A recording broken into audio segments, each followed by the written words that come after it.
Vous êtes harassé, dépassé, fatigué de ce que vous vivez. Vous avez un manque d'estime de soi? Eh ben, ne désespérez plus. Voici pour vous École de la pensée. École de la pensée est une émission qui traite des sujets qui vous aident à fortifier et à perfectionner votre homme intérieur. Au travers de ce programme, vous serez désormais capable de contourner les entraves pour atteindre les objectifs. Alors, abonnez-vous sur la chaîne YouTube Christopher Kanyuka. Mesdames et messieurs, bienvenue dans ce nouveau numéro de l'École de la pensée, une émission dans laquelle nous avons pour slogan « Change ta façon de penser, change ta vie ». Ceci n'est seulement pas un slogan, mais aussi le plus grand thème de notre émission. Chaque sujet de cette émission regorge des vérités, des sagesses, de puissance et de puissance. Cette émission vous donne un système étape par étape pour transformer votre réflexion sur vous-même et votre potentiel, vous permettant de mieux réussir dans tous les domaines de votre vie. Cette émission montre aux individus comment puiser dans leurs ressources intérieures afin qu'ils puissent non seulement identifier les objectifs réalistes, mais élaborer un plan sur la façon d'atteindre ces objectifs. Utilisez le puissant logiciel mental de cette émission pour puiser dans vos vastes ressources intérieures et concrétiser la vie dont vous rêviez. Cette émission vous montrera comment attirer les personnes et les ressources dont vous avez besoin pour atteindre n'importe quel objectif que vous vous êtes fixé. C'est un spectacle magistral chargé de sagesse et de connaissances. Cela vous propulsera de l'intention à la mise en œuvre.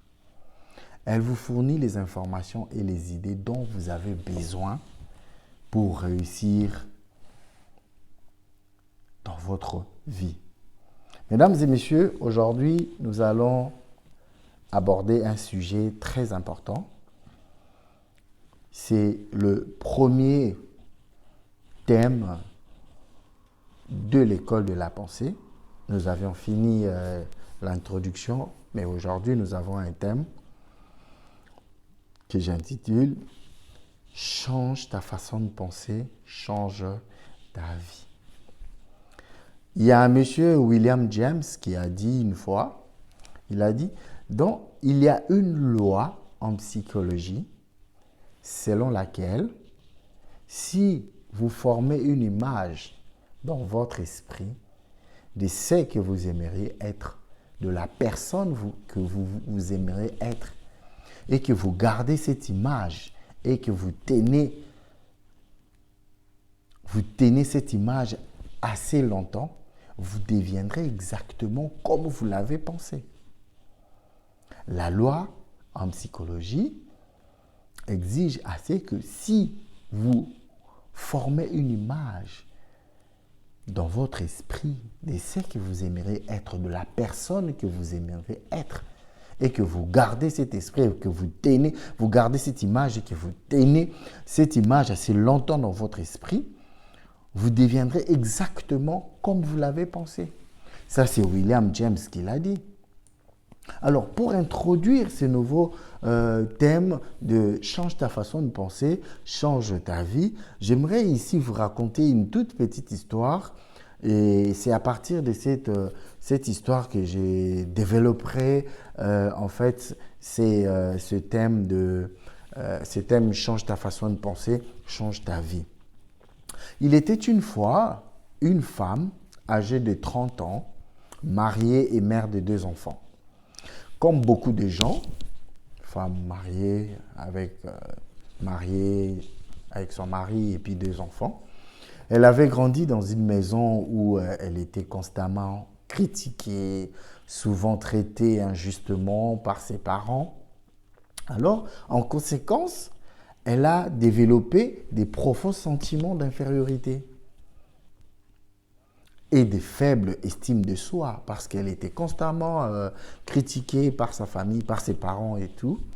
Alors, elle était devenue très négative et craintive. Elle avait peur de tout, elle était négative, trop pessimiste et n'avait aucune confiance. Elle était timide et effacée et ne se considérait pas comme particulièrement précieuse ou valable. Elle sentait qu'elle n'était pas vraiment talentueuse dans quoi que ce soit. Quoi qu'elle puisse faire, elle se sentait inutile et qu'elle n'avait aucune compétence.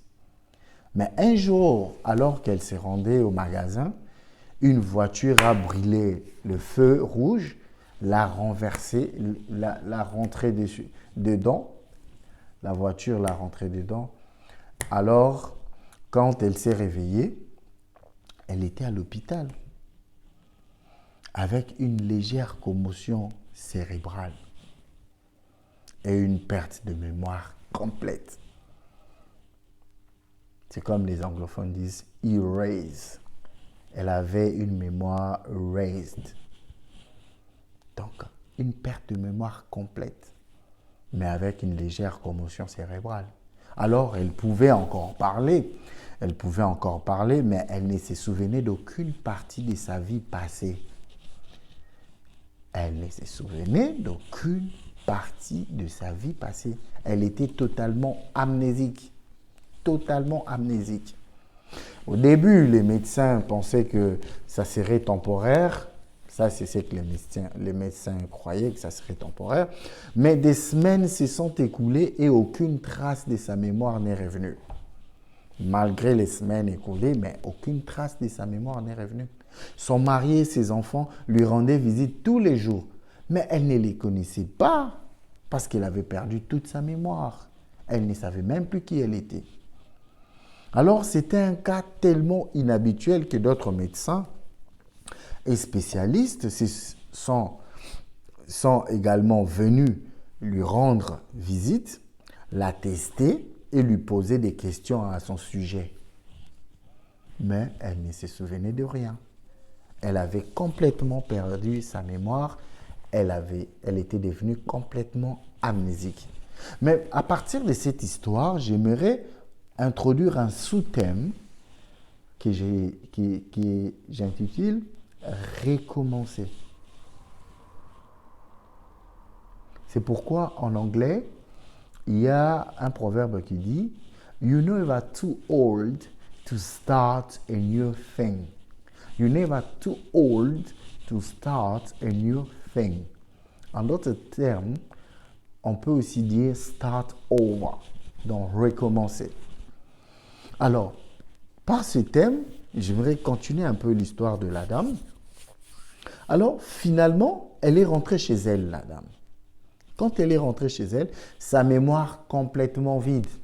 Elle ne se souvenait de rien, même sa maison, elle ne se souvenait même pas de sa maison. Alors,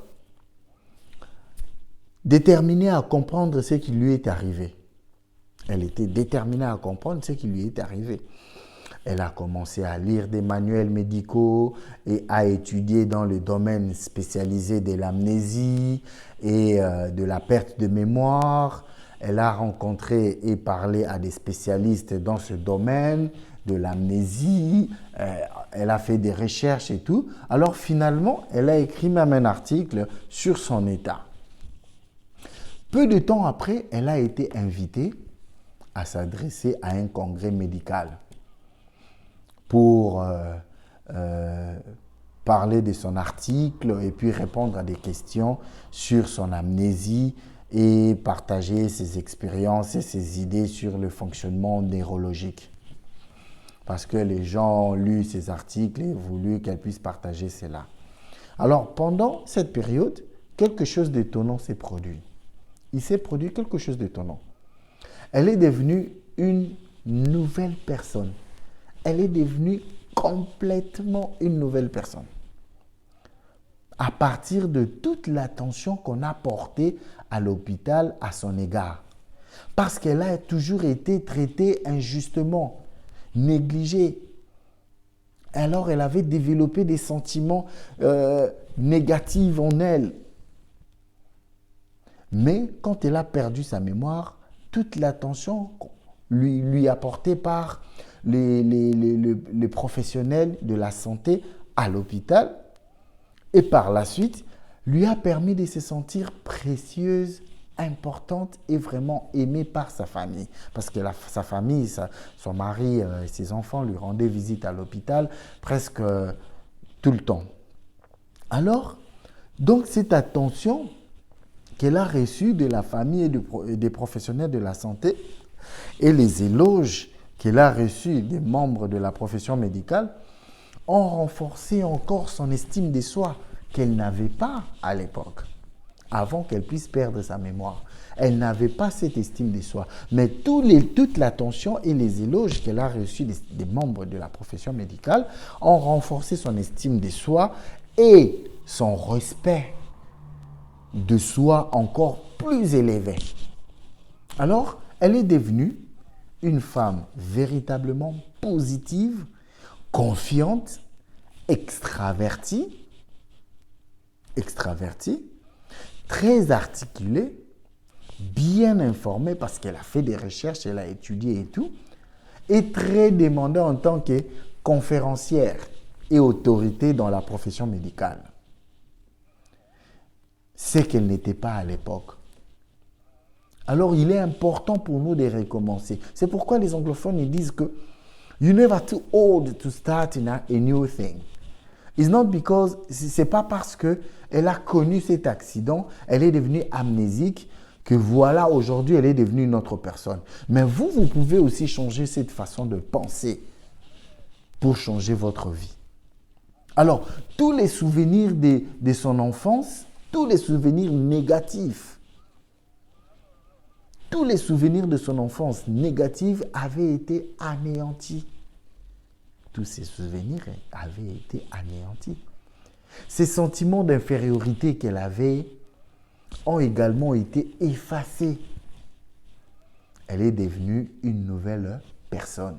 Elle a changé sa façon de penser et a changé sa vie. C'est parce qu'elle a changé sa façon de penser qu'elle a changé sa vie.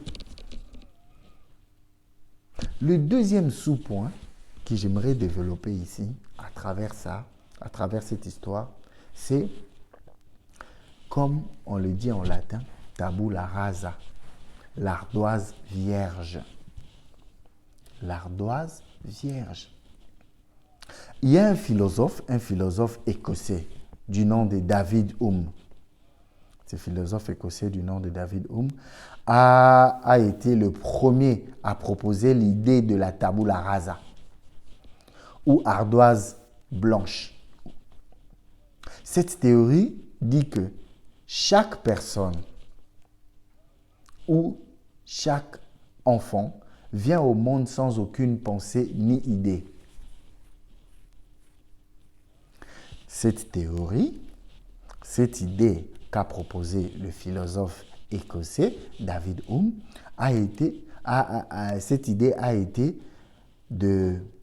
il a proposé cette idée de tabula rasa, une idée, cette théorie qui dit que chaque personne ou chaque enfant qui vient au monde sans aucune pensée ni idée. Et tout ce qu'une personne pense et ressent est appris à l'enfance.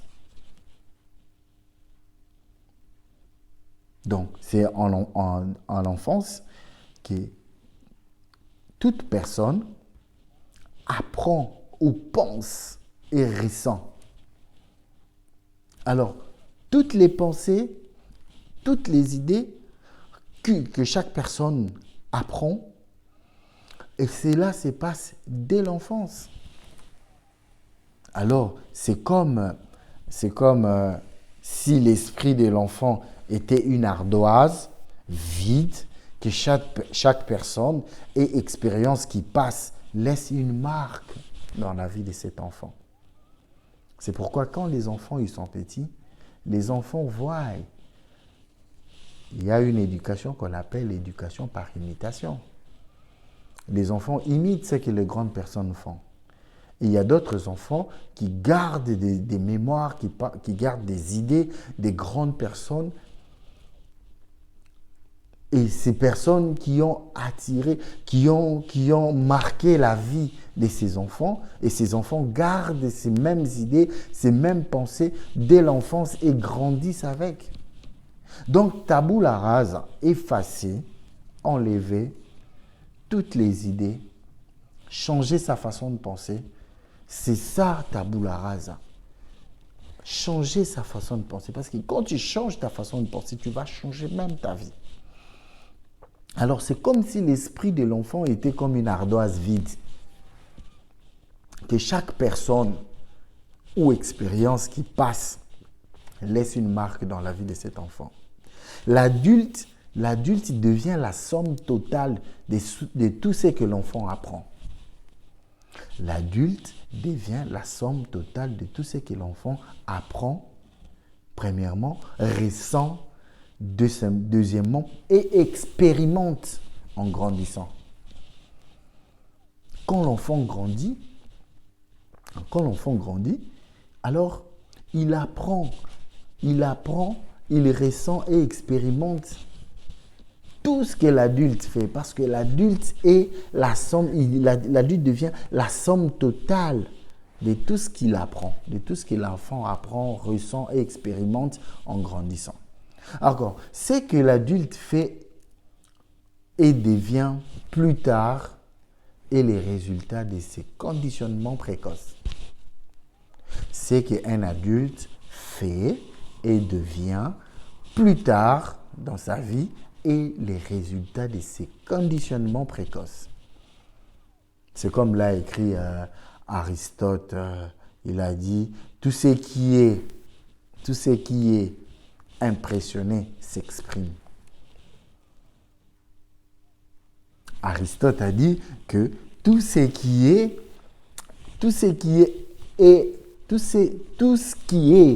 impressionné s'exprime. En d'autres termes, il veut juste dire que tout ce qu'une personne imprime s'exprime en d'autres termes.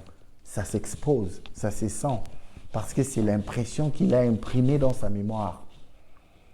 C'est l'impression qu'il a imprimée dans son esprit. C'est ça qui s'exprime d'une certaine manière. En d'autres termes, la plus grande percée dans le domaine du potentiel humain, la plus grande percée dans le domaine du potentiel humain au XXe siècle a peut-être été la découverte du concept de soi. C'est ce que je peux dire. Je pense, à mon humble avis, que la plus grande percée que l'homme a pu faire dans le domaine du potentiel humain au XXe siècle a peut-être, ça c'est d'après moi, d'après mes recherches, a été la découverte du concept de soi. C'est l'idée que chaque personne développe un ensemble de croyances qui se concernent à partir de la naissance. Je me répète, la plus grande découverte au XXe siècle dans le domaine du potentiel humain, le potentiel qu'un être humain peut avoir, d'après moi, je pense que ça a peut-être été la découverte du concept de soi. Et c'est quoi les concepts de soi? Les concepts de soi, c'est l'idée que chaque personne développe un ensemble, de croyances qui se concernent à partir de la naissance. Quand l'enfant naît et il grandit, toutes ces informations qu'il rencontre de l'environnement, de l'école, la garderie, l'école, les parents, la famille à la maison et tout. Et toutes ces croyances se concernent déjà à partir de sa naissance. Alors votre concept de soi devient alors le programme maître de votre ordinateur subconscient.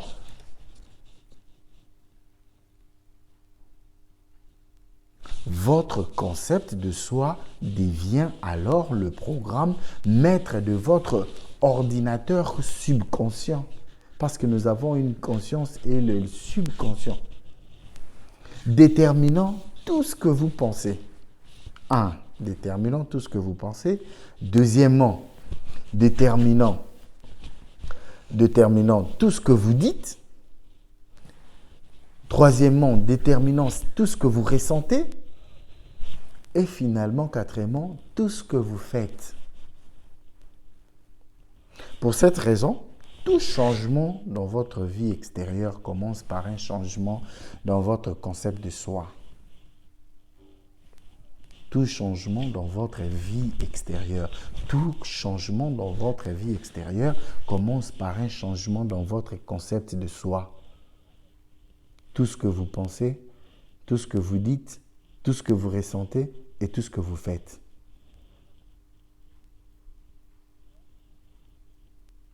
Donc, tout changement de votre vie extérieure commence par un changement dans votre concept de soi, par un changement de la façon dont vous pensez et ressentez à propos de vous-même et de votre monde. Donc, à propos de vous-même et l'environnement qui vous entoure. Alors, l'enfant naît sans aucun concept de soi. Un enfant naît sans aucun concept de soi. Alors, chaque idée, chaque opinion, chaque sentiment, chaque attitude ou valeur que vous avez en tant qu'adulte, que vous avez appris dès l'enfance. Je me répète, l'enfant naît sans aucun concept de soi. C'est ainsi que, dès l'enfance, l'enfant apprend chaque idée, chaque opinion, chaque sentiment, chaque attitude ou chaque valeur en devenant adulte. C'est en devenant adulte que toutes les idées, les opinions, les sentiments, les attitudes et valeurs, nous les avons appris dès l'enfance. Alors, tout ce que vous êtes aujourd'hui est les résultats d'une idée et d'une impression que vous avez prise et acceptée comme vraie. Tout ce que vous êtes aujourd'hui est les résultats d'une idée ou d'une impression que vous avez prise et acceptée comme vraie. Lorsque vous croyez que quelque chose est vrai, cela devient vrai pour vous, quel qu'en soit le fait. Lorsque vous croyez que quelque chose est vrai, cela devient vrai pour vous, quel qu'en soit le fait. Parce que la croyance vient du fin fond de nous. Il faut être convaincu parce que la conviction, vous ne pouvez pas croire en quelque chose sans en avoir la conviction, sans en avoir être convaincu. Alors vous n'êtes pas ce que vous pensez être, mais ce que vous pensez, vous l'êtes. Vous n'êtes pas ce que vous pensez être, mais ce que vous pensez, vous l'êtes. Alors je vais dire une chose. Vous n'êtes pas ce que vous pensez être, mais vous êtes ce que vous êtes.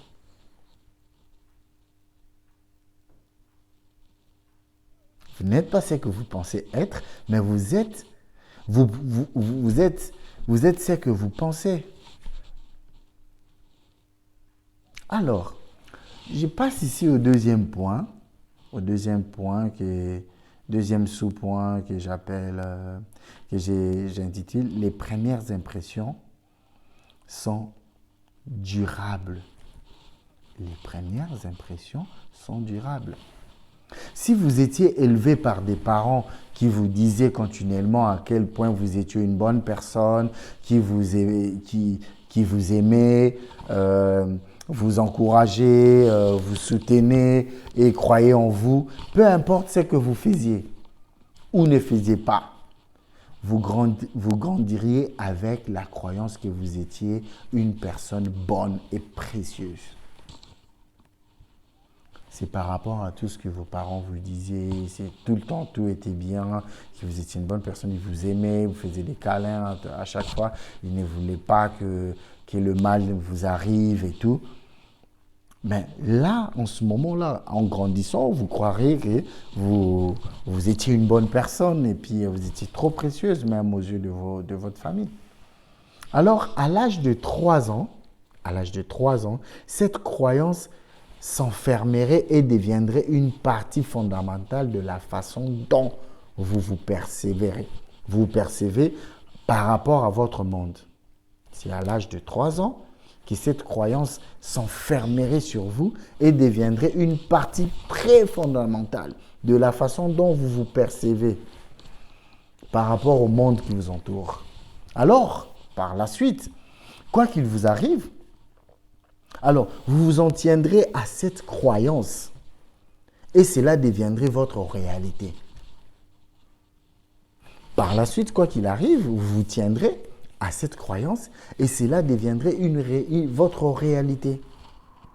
Et si vous avez été élevé par des parents qui ne savaient pas à quel point leurs paroles et leurs comportements pouvaient être puissants pour façonner votre personnalité, ils auraient très facilement pu utiliser la critique destructive, la désapprobation et la punition physique ou émotionnelle pour vous discipliner ou vous contrôler.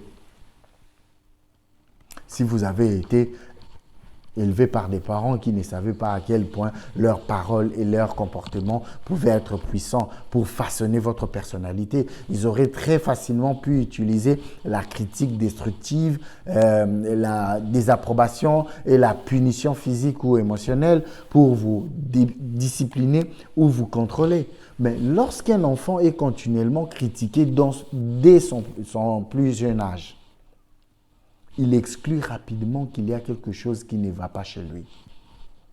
Il exclut complètement et rapidement qu'il y a quelque chose qui ne va pas chez lui. Il ne comprend pas pourquoi il est critiqué ou puni, mais il suppose que ses parents savent la vérité à son sujet et qu'il la mérite. Il commence à sentir qu'il n'est pas précieux ou aimable, il ne vaut pas grand-chose, il doit donc être sans valeur.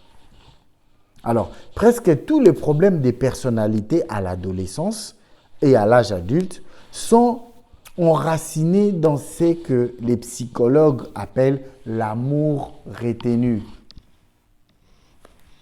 Presque tous les problèmes des personnalités, la personnalité qu'une personne peut avoir.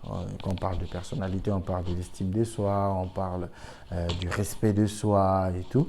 Tout ça, ces problèmes de personnalité à l'adolescence et à l'âge adulte sont enracinés dans ce que les psychologues appellent l'amour retenu. Donc, l'enfant a besoin d'amour comme les roses ont besoin de la pluie. L'enfant a besoin d'amour comme les roses ont besoin de pluie. Lorsque les enfants ne se sentent pas aimés, ils ne se sentent pas en sécurité.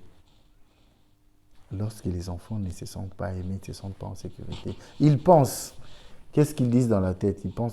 Ils se disent, je ne suis pas assez bon. Pas du tout. Je ne suis pas assez bon. Pas du tout. Alors, ils commencent à adopter des comportements compensatoires. Des comportements compensatoires pour compenser cette anxiété intérieure qu'ils reçoivent. Il commence à adopter ce genre de comportement parce qu'il a de l'anxiété en lui à l'intérieur. Alors, il commence à développer ces genres de comportements compensatoires pour compenser cette anxiété. Alors, ces sentiments de privation d'amour se manifestent par une mauvaise conduite. Ces sentiments de privation d'amour se manifestent par une privation d'amour. Cette privation d'amour se manifeste par une mauvaise conduite, de problèmes de personnalité. Vous voyez des gens qui sont en face des situations ou en face face à des individus, mais qui se comportent très bizarrement, insolemment, manque de respect et tout. Alors tout ça, c'est dû à la privation d'amour. C'est pourquoi ces personnes manifestent une mauvaise conduite, de problèmes de personnalité, des accès de colère. Des gens qui se fâchent à tout moment. Pour un petit rien, il est là, il se fâche. Personne ne peut rien dire, personne ne peut les calmer. Des accès de colère faciles, la dépression, le désespoir, le manque d'ambition et de problèmes avec les personnes et des relations. Des personnes qui changent à chaque fois des relations, qui changent à chaque fois des partenaires, qui divorcent ici, qui divorcent par là. Et puis voilà, ce sont des personnes qui n'ont pas vraiment grandi avec, ils n'ont pas grandi avec l'amour. Ils ont un manque d'amour. Alors, ces sentiments de privation d'amour se manifestent par rapport à ce genre de comportement. Alors, si vous changez votre façon de penser, vous allez changer votre vie. Cette émission regorge, chaque sujet de cette émission regorge de vérité, de sagesse et de puissance. Cette émission vous donne un système étape par étape pour renforcer votre réflexion sur vous-même et sur votre potentiel, vous permettant de mieux réussir dans tous les domaines de votre vie. Cette émission montre aux individus comment puiser dans leurs ressources intérieures afin qu'ils puissent non seulement identifier des objectifs réalistes, mais élaborer un plan sur la façon d'atteindre ces objectifs. Utilisez le puissant logiciel mental de cette émission pour puiser dans vos vastes ressources intérieures et concrétiser la vie dont vous rêvez. Cette émission vous montre comment attirer les personnes et les ressources dont vous avez besoin pour atteindre n'importe quel objectif que vous vous êtes fixé. C'est un spectacle magistral chargé des sagesses et des connaissances. Cela vous propulsera de l'intention à la mise en œuvre. Elle vous fournit les informations et les idées dont vous avez besoin pour réussir et donner un sens à votre vie. Merci à vous pour avoir suivi cette vidéo. Je vous retrouve le vendredi prochain à la même heure pour le prochain numéro de l'École de la Pensée. Bonsoir chez vous. Vous êtes harassé, dépassé, fatigué de ce que vous vivez. Vous avez un manque d'estime de soi? Eh bien, ne désespérez plus. Voici pour vous École de la Pensée. École de la Pensée est une émission qui traite des sujets qui vous aident à fortifier et à perfectionner votre homme intérieur. Au travers de ce programme, vous serez désormais capable de contourner les entraves pour atteindre les objectifs. Alors, abonnez-vous sur la chaîne YouTube Christopher Kanyuka.